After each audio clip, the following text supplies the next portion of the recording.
Well, Coach, week 0, just first practice back after a few days. How'd the guys look?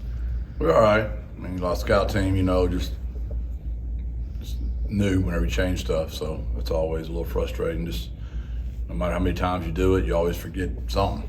And there's a couple of things I wish I'd have been a better head coach on today. So we were all right. Just some kids, don't even like being on scout. I get it. And today was one of those days, so we'll be all right. We'll get it fixed. We'll be better tomorrow. Jeff, we talked to Frank Harris over the weekend for Media Day stuff, and he was telling us about the different preventative measures he takes to keep his body up and running at this stage of his career. How do you see him sort of approach that process day to day? Just like that. I mean, it's just a process for him. I mean, he's got shoulder issues, knee issues. He's dealt with his whole career, and so it's the physical part, and then for him, there's the psychological part of just being grateful every day. And he's a very spiritual kid as well. So those 3 components, he's trying to balance every day. And how many reps does he need to get ready? Because he wants to take every one of them. And I'm like, Frank, you don't need to take every rep, man. You've been starting for 3 years now. So just that balance. I didn't realize he was into the cupping therapy and the acupuncture and stuff. Are you a believer in those kind of treatments and their benefits? Yeah, when you're 55 years old, you do whatever you can to stay young. We talked to Cam Alexander as well. It was interesting getting to hear from him a little bit, and he seems like a very confident player. Is that kind of the mentality and attitude that you see from him day to day? Yeah, he's a really good football player. That was a good take for us, and we expect him to step right in there and play like our corners of the past have played. So we're excited about Cam. Coach, what can you tell us about Houston? Kind of an early look at them. Well, they just are who they are a little bit. I mean, Dana's been calling offenses forever, and he's just a really good football coach. He's a great offensive mind that, I was a high school coach for a long time. He's one of the guys I always studied and have always watched. He's just very creative, and he always gets the ball to great players. And I know he'll do it again. Doug, defensively, those guys play hard as heck. They get lined up sound correctly, and they're physical and run the football. And they're always good at special teams, whether it's blocking or returning. They do a good job with that. So you don't win 20 games in the last 2 years by not playing really good football. And they're in a similar situation. They're moving up to the Big 12, and we're moving up to the AAC. So I imagine he's going through some of the same things we are, just the growing pains of trying to get called to the Big 12s. We're trying to get called to the AAC. I think it looks like a lot of Roadrunner fans are headed over there next week. Any idea what to expect from that environment? As long as we've been here, those guys have traveled really well for us. And it being the game's just 3.5 hours away, I would imagine we'll see hopefully a lot of orange and blue amongst the red. With week 0, you guys don't have a game, but do y'all kind of treat it like a bye week, like an extra week, or how do y'all handle not having a game this week? No, we treat it just like it's game week. Like Saturday just be a mock game. Friday will be a walkthrough. We're not going to the hotel Friday night, obviously. I'd like to see Dr. Compos's face if I requested that on the old budget list. We want to go to the hotel just to practice staying at the hotel. I'd like to see how that would go over. Jeff, what are some of the ways Zay Frazier's improved as a player from last year to this year? What's different about him? His ability to take a butt chewing. Just maturity. He gave up a play today, and Coach Graham just absolutely just lit into him, and you couldn't phase him. And he's just so much more mentally tough, and he's been through it. He was a very highly rated recruit that has not seen the field very much yet. And he's got length, he's got speed, he's got everything. He just got to get tough between those ears, and that's the part I would say that's changed the most, just his ability to be, tough between the ears.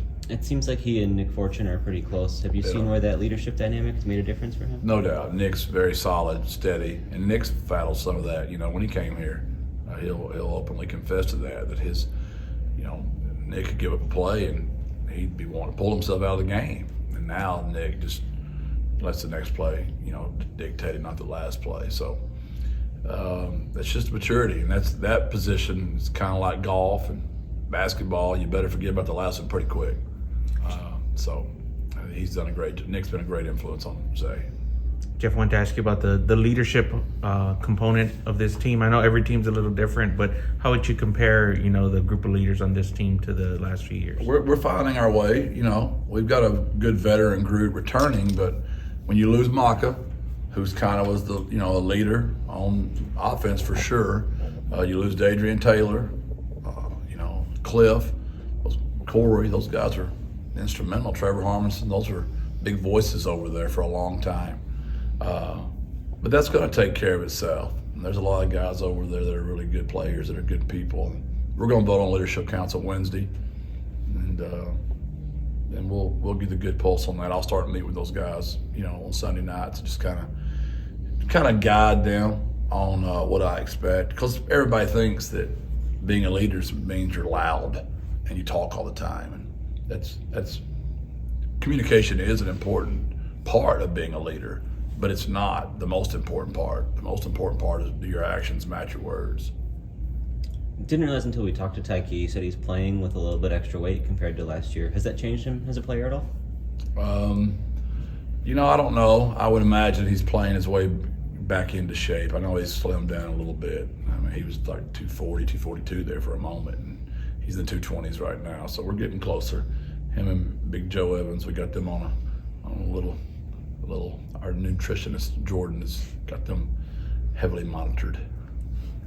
And then Dan Dishman was another one we checked. Probably in shouldn't have said heavily. That's mean, right? I didn't mean it that way. Yeah, would have got right by me. But so Dishman, he said he's kind of got rid of some. I think he called them dumb mistakes that he made last year. Kind of been maturing as a player. Do you see a difference in him one year to the next? Yeah. I mean, he's talented and he's long. You've seen him make plays before. It's the mental part of the game. It's just what I talked to them about. Every team in the country says they're going to win a conference championship. Every team in the country says they're going to be great this time of year, and yada, yada, yada, yada. There's only a few people that really have the ability to freaking do it every day. That's in your business, my business. That's playing the game. It's hard. It's hard to be great. It's hard to be excellent. So that's it. I know winning the day sounds great, right? It's right behind us on that wall. It's cute as heck, but man, living that crap's hard. Being a champion every day. I mean, you got to be a champion before you're going to become a champion. I mean, you got to live it. You got to act it. You got to practice it. You got to rep it. And these guys are the best athletes in their class. They always have been. Since they've been in kindergarten, they've been picked first in the kickball game. Hell, I wasn't picked first. I was picked down there towards the bottom, right? So you got to become mentally tough pretty quick when you're just an average athlete. When you're the best athlete in your school your entire life, you're usually not mentally tough. You're just physically gifted, right? And that's where we got to get at most of these guys. It's just their mental, right there, that 6-inch game. What's the Coach Propeller this weekend, the message to the guys? Physical toughness. And, that's never been a doubt with our teams. That's something we take a lot of great pride in. And we felt like last year, we didn't run the ball very well against Houston. I mean, our tailbacks might have had 30-something yards. And our quarterback might have ran for 70 on some scrambles. He's a heck of an athlete, but we couldn't block him last year. So was that injuries, or are they just that much better than us? We'll find out again in about 12 days, I guess. But we didn't hold up our end of the deal on offense last year. And defensively, we played hard. But offensively, we did not. We couldn't win the ball last year. All right, Jeff. Appreciate it. Thank you, Thanks. Jeff. Appreciate it.